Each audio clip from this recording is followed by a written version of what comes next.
Coba. Lebih baik kamu tinggalkan ahli waris dalam keadaan kaya daripada kamu tinggalkan mereka dalam keadaan fakir dan meminta-minta kepada orang lain. Lebih baik. Maka bersyukurlah kepada orang tua yang telah memberikan kita rumah. Ucapkan terima kasih sama dia.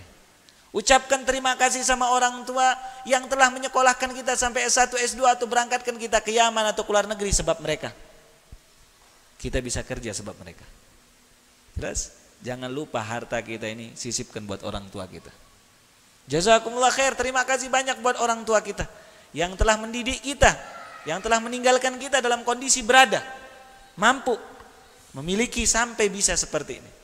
Terima kasih banyak buat orang tua. Karena kenapa? Ngamalkan hadis ini. Meninggalkan orang anak dalam kondisi dia tidak meminta-minta lebih afdal daripada ngasih orang. Bismillahirrahmanirrahim. Bismillahirrahmanirrahim. Assalamualaikum warahmatullahi wabarakatuh. Alhamdulillah. Wassalatu wassalamu ala sayyidina Muhammadin wa ala alihi wa sahbihi ajmain, amma ba'du.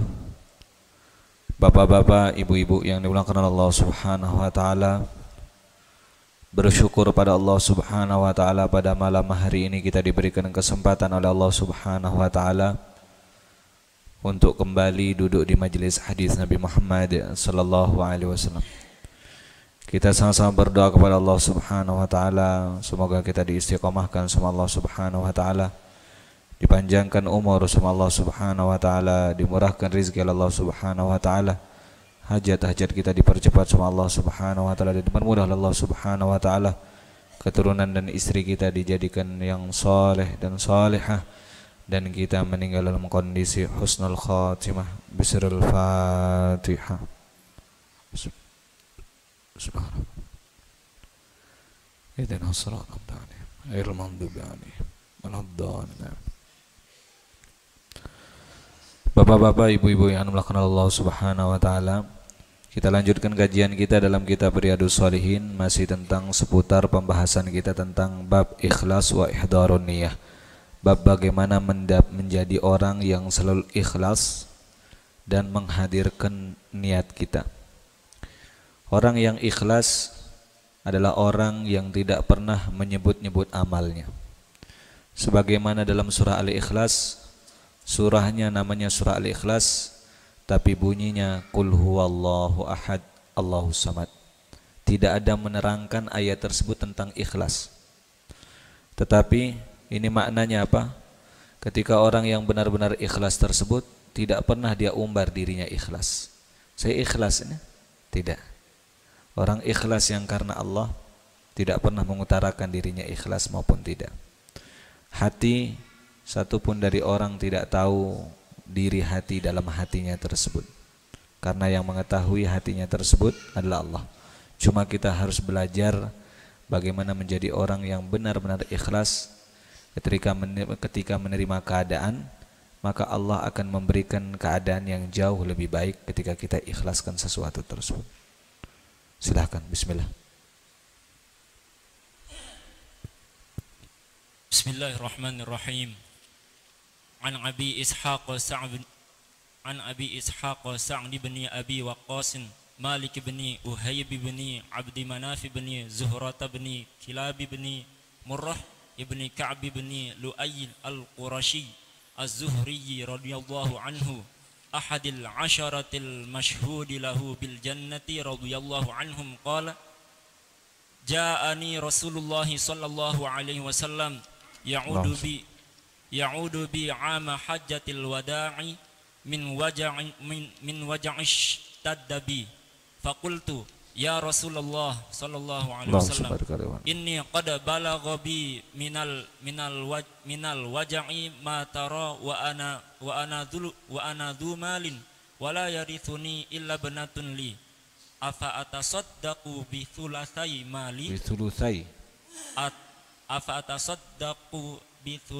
mali qala la, qultu fashatru ya Rasulullah, faqala la, qultu fathulutsu ya Rasulullah, qala Ats-tsulutsu wat-tsulutsu katsirun aw kabirun.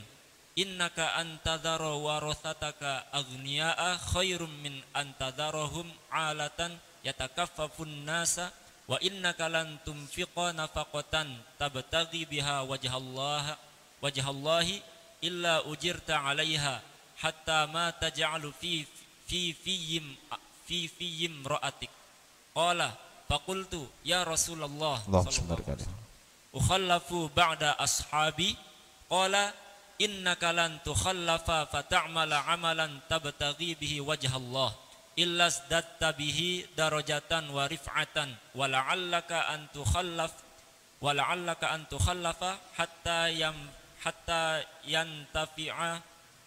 yantafi'a bika aqwamun wa yadhurru bika akharun. Wa yadhurru bika akharun.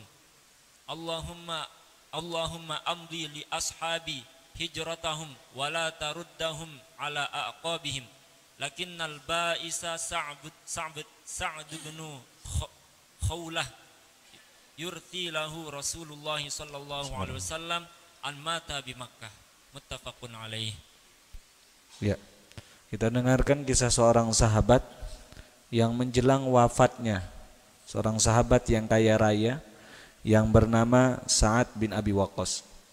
Ada sahabat dari kalangan orang yang kaya raya, ada sahabat dari kalangan orang yang menengah, ada sahabat dari kalangan yaitu menengah ke bawah, fakir, dan ini lebih banyak dari kalangan menengah ke bawah. Salah satunya yang dikenal dengan Ashabus Suffah yang tinggal di Masjid Nabawi. Banyak sahabat fakir hidup beliau, banyak sahabat, tetapi kefakiran mereka tidak menjadikan mereka meminta-minta. Sahabat tidak pernah mau meminta-minta, walaupun mereka fakir, mereka tidak mau meminta-minta pada saat zaman Nabi Muhammad sallallahu alaihi wasallam. Abu Ishaq Sa'ad bin Abi Waqqas, Malik bin Uhayb bin Abdul Manaf bin Zuhrah bin Kilab bin Murrah bin Ka'ab bin Lu'ay al-Qurashi az-Zuhri radhiyallahu anhu. Radhiyallahu. Namanya Sa'ad bin Abi Waqqas. Sa'ad bin Abi Waqqas. Siapa Sa'ad bin Abi Waqqas ini? Apa katanya? Salah satu dari 10 orang yang dijamin masuk surga. Ada 10 orang langsung ditunjuk namanya sama Rasul. Sayyidina Abu Bakar masuk surga, Sayyidina Umar masuk surga, Bilal bin Rabah, siapa lagi? Ali bin Abi Thalib, Utsman bin Affan, Sa'ad bin Abi Waqqas ini ditunjuk langsung sama Rasul, disebut namanya, masuk surga. Jelas? Masuk surga. Padahal masih panjang umurnya, masih lama, masih hidup. Zamannya Rasul udah ditunjuk masuk surga, masuk surga. 10 orang banyaknya yang disebut namanya 10 orang. Dan dia orang kaya raya, berada. Terus beliau berkata, pada tahun Haji Wada, Rasulullah sallallahu alaihi wasallam mengunjungiku yang sedang sakit parah. Mengunjungi aku sedang sakit. Saya sedang sakit ini. Rasul menjenguk orang sakit. Sunnah. Menjenguk orang sakit ini lebih ditekankan, lebih dianjurkan lagi dari bawah menuju atas. Murid menjenguk gurunya, anak menjenguk orang tuanya, adik menjenguk kakaknya, lebih ditekankan. Tapi tidak menutup kemungkinan yang dari atas menuju bawah. Rasul menjenguk sahabatnya Sa'ad bin Abi Waqqas. Menjenguk ketika sahabatnya sakit. Karena pahalanya sangat besar. Menjenguk orang yang sedang sakit ini pahalanya besar. Sampai-sampai di dalam riwayat Imam Abu Daud, siapapun yang menjenguk orang yang sakit, Allah akan ciptakan dan bangkitkan 70.000 malaikat. Mendoakan orang yang menjenguk, bukan yang sakit itu, sampai sore hari. Kalau dia menjenguk sore hari, sampai subuh hari. Dan 70.000 malaikat ini berdoa khusus buat dia. Allah maghfirlahu, ampunkan dia. Allah marhamhu, berilah dia rahmat. Allah matub alaih, terimalah taubat dia. Maka kita dianjurkan jenguk teman kita yang sedang sakit. Teman pengajian saya sakit Pak Ustadz. Jangan tunggu dia sehat baru, kemana enggak pernah kelihatan. Saya sakit kemarin. Subhanallah, itu teguran buat kita. Ketika kita bertanya kepada teman kita, lalu pas kita jumpa dia sudah sehat, kemana? Kok enggak pernah kelihatan? Saya sakit kemarin. Subhanallah, itu teguran buat kita, bukan teguran buat dia. Karena kenapa? Kita kurang perhatian sama dia sampai kita tidak tahu kabar teman kita yang sedang sakit, sampai kita tidak menjenguknya dia. Ketika kita tidak melihat teman kita pada waktu tersebut, apalagi kita dapat kabar dia sedang sakit, cepat ke sana. Teman jamaah subuh kita, teman jamaah pengajian kita, kenapa dia tidak pernah kelihatan lagi Pak Imam atau Pak Sapa, Pak Muadzin, Pak Sapa tidak pernah kelihatan, sedang sakit, maka dianjurkan dijenguk ketika dia sedang sakit. Jelas apa tidak ini? Terus itu sunnah Rasul menjenguk Sa'ad bin Abi Waqqas. Terus Aku berkata, ya Rasulullah sallallahu alaihi wasallam, sakitku sangat parah. Sakitku sangat parah. Bercerita dia sama Rasul, ya Rasulullah, sakitku ini kayaknya mau dekat meninggal nih. Terus Aku adalah orang yang kaya. Aku orang yang kaya raya ya Rasul. Bukan dia mau nyombongkan diri nih. Sa'ad bin Waqqas bukan mau cerita saya ini orang kaya, bukan itu maksudnya di sini. Tapi ada maksud dalam ucapan beliau, bagaimana ya Rasulullah, seandainya harta saya ini saya mau gunakan untuk kebaikan dekat-dekat saya mau meninggal ini. Coba. Sedangkan ahli warisku hanyalah seorang anak perempuan. Perempuan saja cuma satu. Anaknya cuma satu perempuan. Kalau ada anak kita laki, habis sudah harta itu buat dia sudah semuanya. Jelas? Ada yang punya anak perempuan saja di sini? Ada apa tidak? Mana? Oh, Pak Junaidi. Jelas? Ini dia, masuk di sini. Kalau ada kita punya anak laki satu, perempuan satu. Laki ini nutup bibi, paman, kakek, nenek ditutup sudah. Nggak bisa dapat nih gara-gara anak laki nih. Dia sudah perginya semua. Jelas? Dia perginya semua harta warisannya. Berapa dia dibagi nanti? Kalau anak laki dapat jatah 2, anak perempuan setengahnya. Jadi kalau kita punya anak 4, 2 laki, 2 perempuan, maka harta itu yang pertama kita ambil anak cowoknya. Dikalikan 2. 2 kali 2 berapa? 4. Berarti tambahin anak cewek 2, berarti 6. Harta itu dibagi menjadi 6. Misal kita punya harta 120 juta. Jelas? Kita kumpulkan, datangkan ustadz atau datangkan kiai siapapun yang mengerti tentang bab warisan, maka dijelaskan di sana. Walaupun kakaknya perempuan lebih besar, adiknya laki, tetap laki yang lebih banyak dapatnya. Maka ini butuh penjelasan supaya kenapa? Supaya kakak ini pada saat tersebut yaitu nerima dia. Jangan dia mengatakan saya paling besar, saya capek ngurus ibu saya, bapak saya ini. Karena anak perempuan ini paling dekat, dia sering ngurus. Tetap walaupun dia sering mengurus, tetap yang dapat ini lebih banyak lah laki. Walaupun adiknya ini udah diusir dari rumah.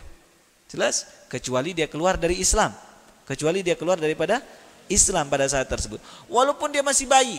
Walaupun dia masih bayi pada saat tersebut. Nah ketika harta 120 juta dibagi 6, berarti sama-sama berapa?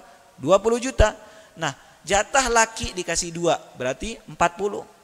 Laki 1 40 juta, laki yang kedua dapat 40 juta. Sisa 40 nih, sama-sama 20. Sama-sama berapa? 20 juta. Jelas? Pada saat tersebut gitu cara pembagian. Berbeda halnya tentang bab hibah, pemberian. Beda bab warisan, beda bab pemberian. Apa itu warisan? Pertanyaannya. Warisan itu harta yang ditinggalkan bagi orang yang sudah meninggal. Jelas? Harta yang ditinggalkan bagi anak yang ditinggal meninggal sama orang tuanya. Jelas? Jadi nggak ada kepemilikan nih harta mau diapain nih? Pergi ke ahli waris. Beda bab hibah. Bab hibah ini pemberian. Kalau bab warisan yang bagi langsung adalah Allah. Dalilnya langsung dari Al-Quran. Dalilnya langsung dari Al-Quran. Makanya bab warisan ini langsung dibagi sama Allah. Karena kenapa? Manusia ini sering kelahi dengan tentang harta. Tapi kalau bab hibah bagus ini dipakai buat bapak-bapak dan ibu-ibu. Dan guru-guru kami rata-rata pakai ini bab hibah ini. Sampai detik ini kami punya guru yang di Jakarta selalu mengatakan salah satunya rumah yang dia tempat tinggalkan ini rumah anaknya. Padahal dia yang beli dulu. Tapi semasa hidupnya dia sudah bagi. Nah, engkau punya itu toko yang itu. Nah, engkau punya yang ini. Dan rumah ini punya yang ini. Jelas? Boleh dibagi rata. Boleh dibagi rata. Beda bab warisan. Gak bisa dibagi rata. Tetap laki 2 jatahnya daripada perempuan. Tapi bab warisan, bab hibah, terserahnya. Karena misal kita yang punya, saya yang punya ini. Saya mau kasih anak saya nomor 3, paling banyak, boleh. Karena orang tua itu ngebaca anaknya. Mana yang pinter kerja, mana yang gak pinter kerja. Jelas? Mana yang sudah mapan, mana yang belum mapan. Dan orang tua itu nanti tiba-tiba mengatakan, "Nak, kasih ini nanti adikmu ini, adik paling kecil, kasih rumah ini ya." Karena dia tahu masih hidupnya anak-anaknya ini, jelas, udah punya rumah. Ini pokoknya punya adik engkau ini nanti, rumah ini punya adik engkau. Jelas? Dia bilang begitu. Loh, kata kakaknya bilang, "Kenapa ini kok ibu kasih dia ini?" Iya, pokoknya ini punya punya adik engkau. Berarti ibunya ini dan bapaknya minjem punya adiknya. Berbeda halnya kalau dia bilang, ucapkan, "Nanti kalau ibu meninggal kasih adik engkau." Nggak bisa itu. Jadi warisan itu. Jelas? Nanti kalau ibu meninggal kasih adik engkau. Beda babnya ini. Tapi kalau dia bilang ini punya adik engkau. Jelas? Kalau dia bilang nanti pas ibu meninggal, berarti warisan ini. Ucapan warisan. Yang warisan itu tidak berlaku ini ucapan wasiat. Ini berlaku yaitu ahli waris yang dihitung-hitung itu. Jelas? Nah, ini guru-guru kami rata-rata dia punya harta ataupun apapun dia udah hibahkan kepada anaknya. Jelas? Syaratnya dalam kondisi sehat dan masih lama dia masih mau meninggal, perkiraan umurnya pada saat tersebut. Dari mana kita tahu perkiraan umur mau meninggal, Pak Ustadz? Kita nggak tahu, umur ini memang rahasia dari Allah. Tapi bisa kita perkirakan, wallahu alam, perkiraan dari kakek paman kita. Dari jalur ayah kita berapa umurnya biasa meninggal. Umur meninggalnya itu. Jelas umur rata-rata meninggalnya itu. Dari jalur ibu kita berapa rata-rata umurnya? 60 ke atas nih. Rata-rata semua saya lihat, saya baca umur paman ibu saya ini rata-rata umur 60. Dari ibu jalur 60 semua ini. Seperti itu. Nah, misal kita masih sehat umur 50 tahun. Sudah buat anak ini kendaraan buat ini. Itu bab namanya bab apa? Hibah. Tapi ini kisah menjelang wafat. Jelas sakit ini mau meninggal. Jelas tidak bisa bab hibah di sini. Karena kenapa? Hampir-hampir kewarisan sudah ini. Apa katanya dia? Apakah aku boleh mensodakohkan 2/3 hartaku? Bolehkah ya Rasulullah? Harta saya yang begitu banyak nih 2/3 saya mau sodakohkan ya Rasul. Untuk kebaikan, untuk masjid, untuk berperang, untuk orang baik-baik, untuk ahlus, bukan untuk kejelekan. Bukan untuk kejelekan. Mau disodakohkan untuk kebaikan. Dan 1/3 harta saya untuk anak perempuan. Dan itu kata ayahnya ini, perkiraan ayah itu dia tahu ini cukup sudah buat anak. 1/3 ini. Banyak malahan tersebut. Lihat apa ucapannya Rasul. Rasulullah SAW menjawab, jangan. Jangan. Rasul bilang apa? Jangan. Jangan apa? Jangan kau sodakohin. Jangan 2/3. Banyak itu. Lihat apa kata Rasul. 1/2 ya Rasulullah. Jangan. Apa? 1/2. Sama-sama setengah. Bagaimana ya Rasulullah? Anak saya setengah, sodakoh setengah. Setengah ini banyak ya Rasul, buat anak saya harta banyak nih. Terus apa kata dia? Jangan. Jangan. Kata Rasul. 1/3 boleh 1/3. Kata sahabat nih, ya Rasulullah setengah-setengah gimana? Jangan kata Rasul. Mikir lagi sahabat, dikurangi lagi dari 2/3 ke setengah. Lagi dikurangi 1/3, 2/3 buat anak saya, 1/3 buat sodakoh. Nah, terus apa katanya? Boleh 1/3. Boleh 1/3 itu sudah banyak. 1/3 itu sudah banyak. Berarti ketika orang menjelang meninggal dunia, pas meninggal, dia cekukan ayahnya ngomong, "Nah, engkau kadang udah punya rumah semua harta abi ini semua kasih ke masjid." Masjid apa namanya nih? Al-Amin. Al-Amin, bukan Masjid Karangpanah, Masjid Al-Amin. Masjid Al-Amin. Kasih semuanya karena dia lagi renovasi, dia mau bangun buat apa, dan dia buat hari Jumat pagi kasih sodako orang-orang yang makan setiap subuh, setiap pengajian ada apa. Dia bilang begitu. Kasih semuanya. Meninggal dia. Insya Allah. Dan anaknya semua dengar. Berapa yang berlaku di sini yang harus disodakokan? Padahal ayahnya bilang semuanya kasih. Meninggallah dia. Jelas? Sehari sebelumnya atau 2 hari, 3 hari. Pas sakit sebulan, pas dia sakit. Berapa berlakunya? Cuma 1/3. 2/3 ini jatah warisan sudah. Udah dekat meninggal. Jelas? Karena dia tidak mungkin berniaga. Muamalah sudah nggak bisa sudah ini. Udah punyanya hampir-hampir ke warisan sudah. Jelas? Terus lihat apa nasihatnya Rasul.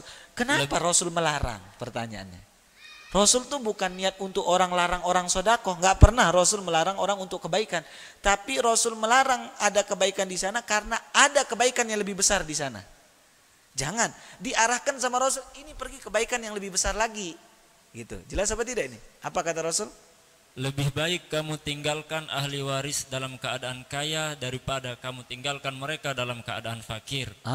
Dan ulang dia apa katanya? Besarin suara dia, kenapa mic-nya? Lebih baik kamu tinggalkan ahli waris dalam keadaan kaya daripada kamu tinggalkan mereka dalam keadaan fakir dan meminta-minta kepada orang lain. Saya ulang lagi. Coba mic-nya dia kenapa ini? Ganti mic-nya. Ganti mic-nya. Lebih baik kamu bentar, ganti dulu mic-nya. Ganti mic-nya. Jangan dia rusak mic-nya. Sepertiga dia. Ada mic lain supaya didengarin. Apa sebabnya? Supaya tahu. Sama ahli waris ini sama anak harus bagaimana sih sebenarnya? Nah, Bismillah. Ya, coba. Lebih baik kamu tinggalkan ahli waris dalam keadaan kaya daripada kamu tinggalkan mereka dalam keadaan fakir dan meminta-minta kepada orang lain. Lebih baik. Maka bersyukurlah kepada orang tua yang telah memberikan kita rumah. Ucapkan terima kasih sama dia. Ucapkan terima kasih sama orang tua yang telah menyekolahkan kita sampai S1, S2 atau berangkatkan kita ke Yaman atau ke luar negeri sebab mereka. Kita bisa kerja sebab mereka.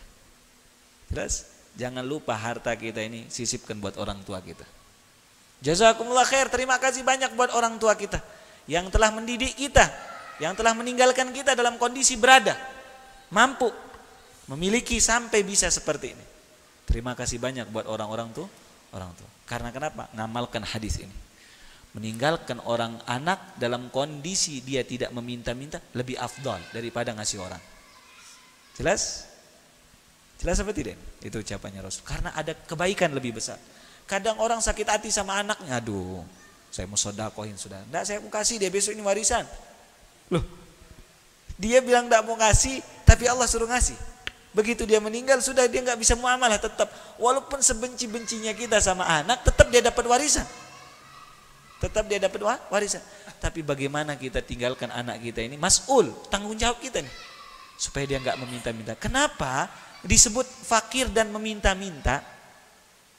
Jelas? Karena kefakiran tersebut mendekatkan kepada kekufuran. Jelas? Saya mohon maaf Bapak Ibu, pergi berangkat ke Palu. Ke Palu. Begitu saya ke Palu, saya jumpa ada seorang ulama namanya Habib Soleh Rotan. Saya dengar cerita beliau, pertama dia tinggal di atas gunung. Benar ternyata. Saya pergi naik mobil, naik gunung, naik ke atas. Jelas? Dia bangun masjid di sana, habis itu dia sekolahkan orang. Dia bilang sama saya bilang sama dia, kok banyak anak kecil di sini nih? Rame anak kecil di masjidnya itu. Kata dia bilang sama saya. Dia bilang, Habib, nanti antum ke belakang sana, di kampung saya ini lebih belakang lagi. Di rumah di sana mereka tinggal di atas pohon. Di atas apa? Pohon. Ayah ibu mereka tinggal di atas pohon. Dia bangun rumah. Dia tidak tinggal di bawah. Kayak kita ini tinggal di bawah. Benar, ternyata tinggalnya di atas pohon. Saya nggak bisa menyelamatkan buat orang tuanya, minimal anak-anak mereka saya Islamkan. Jelas? Dia Islam. Karena kenapa? Saya sakit hati, kata dia. Ini ucapannya dia. Saya sakit hati. Berapa banyak orang Islam dibayar dengan Indomie 1 budus. Dibayar dengan apa? 1 kilo daging, dia keluar daripada Islam. Karena kurangnya keperhatian kita terhadap muslim ke muslim lainnya. Jelas? Jadi jangan sampai anak kita menjadi orang yang meminta-minta lalu berharap menggadaikan agama mereka nanti. Itu dia. Di sana ada nasihat agama di dalamnya di sini. Bukan hanya maksudnya Rasul itu bukan hanya dia maksud meminta-minta, imannya bahaya di sini. Jelas imannya supaya dia nanti tidak ke bawah. Kalau kebiasaan meminta-minta berharap sama manusia terus terjerumus kepada orang di luar Islam. Maka ajarkan anak jangan sering meminta-minta. Jelas? Apalagi pas mau deket pas puasa-puasa diajak anaknya keliling-keliling, hol. Jangan ikutin yang tapi kalau tugas kita kalau digedor rumah kita kasih. Tugas kita, ajarkan sama anak kita mengasihi. Tapi anak kita diajak seperti itu, jangan ikut. Jelas, jangan ikut. Jangan meminta-minta. Apa kata Rasulullah SAW? Orang yang nanti sering meminta-minta, nanti dia wajahnya nggak ada dagingnya di hadapan Allah Subhanahu. Dia tidak dalam kondisi butuh, dia senang meminta-minta. Terus, jika kamu menginfakkan hartamu untuk mencari ridha Allah, kamu akan mendapatkan pahalanya, meskipun itu berupa makanan yang kamu berikan kepada istrimu. tuh, jelas? Kan ini niatnya Sa'ad bin Abi Waqqas supaya dia niat apa? Untuk sodakoh dapat pahala, dapat pahala. Apa jawabnya Rasul di sana? Ulang lagi hadisnya. Jika kamu menginfakkan hartamu untuk mencari ridha Allah. Kan dijawab lagi sama Rasul. Kalau engkau mau sodakohkan harta, menginfakkan, apa kata Rasul? Jika kamu menginfakkan hartamu untuk mencari ridha Allah, Cari ridha Allah. Kan itu niatnya mau cari ridha Allah. Terus, kamu akan mendapatkan pahalanya, meskipun itu berupa makanan yang kamu berikan kepada istrimu. Jadi kalau kita berikan kepada anak dan istri dapat pahala dua. Pahala sodakohnya dapat, dan pahala wasilul arham, menyambung silaturahmi kepada anak supaya dia tidak meminta-minta, dua dapatnya. Tapi kalau kita bersodakoh kepada orang lain, jelas, kepada orang lain pada saat tersebut, itu dapat pahala cuma satu. Ini loh yang besaran pahalanya, supaya anak engkau tidak meminta-minta. Jelas apa tidak Bapak Ibu? Jelas. Kita berikan kepada istri itu lebih afdal. Cuma banyak ujian. Jelas, kita kadang istri kita minta ini, nggak mau, uang-uang aja. Pas sama teman, kita baik. Padahal sodakoh paling afdal, yaitu salah satunya berikan kepada ibu dan berikan kepada istri. Begitu saya ngisi malam Jumat di Islamic Center, selesai saya ngisi, datanglah orang pakai celana, muda, ganteng. Assalamualaikum Ustaz. Waalaikumsalam. Ada apa sih? Istri saya dokter Pak Ustaz. Oh Masya Allah, saya bilang, bagus. Saya mau bertanya tapi sama Ustaz.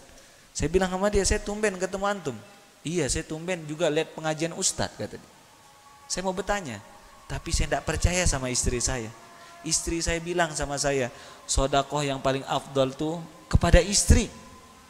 Dalam hati saya, istrinya pintar ini. Jelas istrinya pintar. Tapi saya tidak percaya. Bagaimana menurut Ustaz? Betul apa tidak? Dia mau cari jawaban enggak itu. Tahu-tahu saya jawabannya apa? Iya. Betul istrinya. Masa Ustaz? Betul. Hadisnya ada. Jelas tentang sedekah terhadap istri. Apalagi orang menyuapkan. Kita suapkan istri kita sunnah. Nyuapkan istri hukumnya sunnah. Dapat pahala sedekah. Pagi hari, makanya ibu-ibu kalau lagi ngeteh sama suaminya, buka mulut langsung. Gitu. Kenapa? Suap. Sedekah. Jelas. Seorang suami menyuapkan istrinya pahala besar. Sunnah. Nanti pulang-pulang makan isya itu, habis isya, asya, makan malam. Sini saya mau. Cuma jangan enggak dapat. Jelas? Sambil senyum. Sini. Jelas? Suapkan istri. Jangan pas sakit saja. Jangan pas sakit saya disuapin Pak Ustadz, pas sehat enggak mau dia disuap. Enggak mau suapin saya. Suapin pas sehat sunnah. Jelas? Ada yang sering suapin istrinya di sini, angkat tangan coba. Enggak ada. Ibu-ibu bilang, Allahu Akbar, Pak Mujahidin yang angkat tangan. Padahal yang bilang enggak ada itu istrinya. Istri Pak Mujahidin tuh. Dia yang angkat tangan, tapi mana yang benar antara istri sama suami? Enggak pernah. Yang saya tanya, yang sering suapin istrinya ada apa tidak? Mas Gian? Pernah? Pernah dulu Pak Ustadz sebelum punya anak. Sekarang udah punya anak gak ada. Jelas? Amalkan nanti. Husin, sudah suapin istri? Oh belum. Ibu suapin ibu.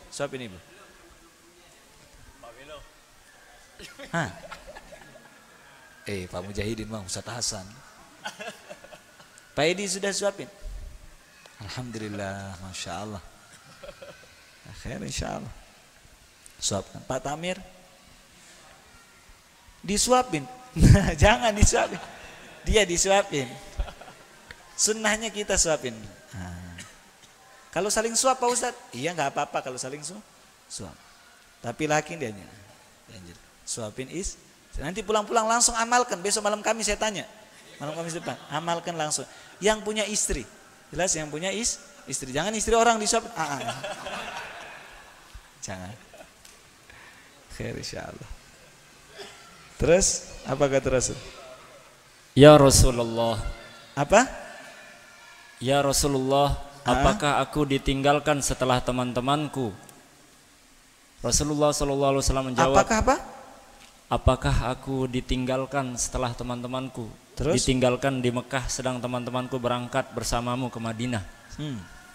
Rasulullah SAW menjawab, jika kamu ditinggalkan di Mekah lalu kamu mengerjakan perbuatan baik untuk mencari ridha Allah, derajat dan kemuliaanmu akan ditambah. Allah. Terus? Semoga engkau tertinggal di Mekah sehingga beberapa kaum bisa mengambil manfaat darimu dan beberapa kaum yang lain dirugikan oleh keberadaanmu. Ya Allah, lanjutkanlah hijrah sahabat-sahabatku dan jangan engkau kembalikan mereka ke tempat yang mereka tinggalkan. Coba lihat dia doakan sama Rasul. Ya Rasulullah, apakah sahabat-sahabat saya mau tinggal saya di Mekah ya Rasul? Karena banyak ujian di Mekah ini sebelum hijrah ini. Disiksa, dipukul, diapain? Apa kata Rasul sallallahu alaihi wasallam? Saya berharap, apa kata Rasul? Engkau berada di Mekah, didoakan. Engkau biar sudah di Mekah supaya pahala engkau lebih banyak. Rasul ini senang lihat sahabatnya banyak pahala. Banyak pahala kayak tadi. Ya Rasul, kalau saya sedekah ke sini ya Rasul. Jangan. Ini pergi ke anak, lebih besar pahalanya. Sahabat ini nanya lagi, ya Rasulullah, apakah saya ditinggalkan ya Rasulullah sama sahabat-sahabat saya di Mekah ya Rasul? Saya mau ikut pada waktu tersebut. Apa kata Rasul jawab? Jika kamu ditinggalkan di Mekah lalu kamu mengerjakan perbuatan baik, jika kamu ditinggalkan di Mekah lalu kamu beramal soleh, terus untuk mencari ridho Allah, derajat dan kemuliaanmu akan ditambah. Derajat engkau akan ditambah sama Allah Subhanahu wa taala. Terus semoga engkau tertinggal di Mekah. Nah, itu didoakan sama Rasul. Semoga engkau tertinggal di Mekah. Di Mekah itu doanya Rasul. Meninggal dia di Mekah terus. Meninggal di Mekah, ini doanya Rasul. Terus sehingga beberapa kaum bisa mengambil manfaat darimu. Manfaat dari engkau. Jelas ini didoakan, ada panjang umurnya berarti. Sehingga nanti beberapa kaum akan mengambil manfaat dari engkau. Berarti ini dia bukan akhir hayatnya. Terus dan beberapa kaum yang lain dirugikan oleh keberadaanmu. Keberadaan maksudnya ini ganggu aja nih. Jelas ganggu. Biasa orang soleh itu, orang-orang yang nggak baik itu ngerasa keganggu kehadiran orang soleh. Terus ya Allah, lanjutkan hijrah sahabat-sahabatku dan jangan engkau kembalikan mereka ke tempat yang mereka tinggalkan. Allah. Tuh. Ya Allah, katanya Rasul berdoa, ya Allah, lanjutkan hijrah sahabatku dan jangan balikkan ke kampungnya lagi supaya dia meninggal di sana. Jelas. Orang yang hijrah itu meninggal di kampung orang. Jelas? Seperti itu. Ya Allah, didoakan supaya dia sampaikan Islam di sana bermanfaat. Kalau kita udah hijrah lagi Lombok Timur ke sini, buat manfaat. Buat apa? Manfaat, bukan mudarat. Jelas? Bukan mudarat. Ya Allah, kata Rasulullah, jadikanlah sahabat-sahabatku yang hijrah meninggal tidak apa balik ke jangan engkau kembalikan mereka ke tempat yang mereka tinggalkan. Jangan engkau kembalikan ke tempat mereka tinggalkan. Subhanallah. Terus akan tetapi orang yang menderita adalah Sa'ad bin Khawlah. Perawi berkata Rasulullah SAW memberikan ungkapan bela sungkawa kepadanya karena ia meninggal dunia di Mekah. Muttafaqun alaih. Allahu adzan. Insyaallah besok kita sambung kembali lagi tentang bagaimana niat. Jelas? Ini pelajaran tentang niat. Niatnya sahabat mau bersedekah 2/3 hartanya. Tapi Rasul alihkan buat anak. Setengah aja buat anak nih. Jelas? Tapi niatnya Allah sampaikan. Ya Rasulullah, bagaimana saya mau ditinggalkan, mereka akan berangkat? Apa kata Rasul? Saya berharap engkau tinggal di Mekah. Engkau begini-gini, beramal lebih banyak lagi pahala engkau. Niat. Jelas nih? Niat. Niatnya Allah sampaikan. Jelas niatnya Allah sampaikan. Apakah dia takut tinggal di Mekah? Bukan gara-gara itu sahabat ini. Dia pingin mendapatkan pahala besar, tapi dengan niatnya Allah sampaikan dengan derajat yang begitu tinggi. Ini pentingnya orang selalu niat amal soleh. Yang belum naik haji, perkiraan Pak Ustaz gak ada harta, niat naik haji. Niat naik haji. Jelas? Selalu nih niat yang baik, niat yang baik, niat yang baik. Maka gara-gara niat yang baik Allah akan sampaikan dengan yang baik-baik. Jelas? Selalu niat yang baik. Insyaallah. Semoga masalah kita diangkat sama Allah Subhanahu wa taala, kegundahan kita, kegelisahan diangkat sama Allah Subhanahu wa taala, percepat diselesaikan sama Allah Subhanahu, diberikan jalan keluar sama Allah Subhanahu. Amin amin ya rabbal. Bapak ibu-ibu yang melakukan Allah Subhanahu wa taala, insyaallah malam Kamis yang akan datang di tempat Masjid Karangpanas ini majlis mau buat maulid. Majlis yang ini yang biasa kita rutin Malam Kamis kita akan membaca maulid karena kemarin belum sempat kita membaca maulid. Saya izin sama Pak Pengurus, Pak Tamir, sama Pak Tamir saya izin kita mau baca maulid dan kita mau pakai hadrah. Boleh apa tidak? Boleh kita. Ya ibu-ibu saya undang semuanya, tolong diumumkan semuanya malam Kamis yang akan datang, diumumkan di masjid-masjid. Kalau bisa sampai penuh. Tugas ibu-ibu cuma satu. Apa tugasnya? Masak. Jelas masak. Jelas masuknya? Iya. Semua tamunya Rasulullah SAW nanti kita akan baca maulid di tempat ini. Baca supaya kita tahu bagaimana tata cara membaca maulid. Karena zaman sekarang banyak orang baca, dia nggak baca barzanji, asyrokolnya saja dia baca. Jelas? Kurisan saja. Udah saya maulid Pak Ustaz, bukan. Maulid itu bukan begitu. Jelas? Nanti saya ajarkan gimana tata cara membaca maulid insyaallah. Disiapkan Pak Pengurus semua, disiapkan mic-nya 2 nggak 3, dites dulu sebelum maghrib nanti. Disiapkan semua nanti di depan sini. Insyaallah. Insyaallah besok kita lanjutkan malam Kamis yang akan datang. Ya Rabbana وأننا أسرفنا على لظى أشرفنا فتب علينا توبة تغسل لكل حوبة واستر لنا العورات وآمن الرعاة واغفر لوالدينا ربي ومولودينا والأهل والإخوان وسائر الخلان وكل ذي محبة أو جيرة أو صحبة والمسلمين أجمع آمين يا ربي اسمع فضلا وجودا منا لا باكتساب منا بالمصطفى الرسول نحظى بكل سول صلى وسلم ربي عليه عد الحب وآله والصحب عداد الضش السحب والحمد للإله في البدء والتناهي سبحانك اللهم وبحمدك أشهد أن لا إله إلا أنت أستغفرك وأتوب إليك.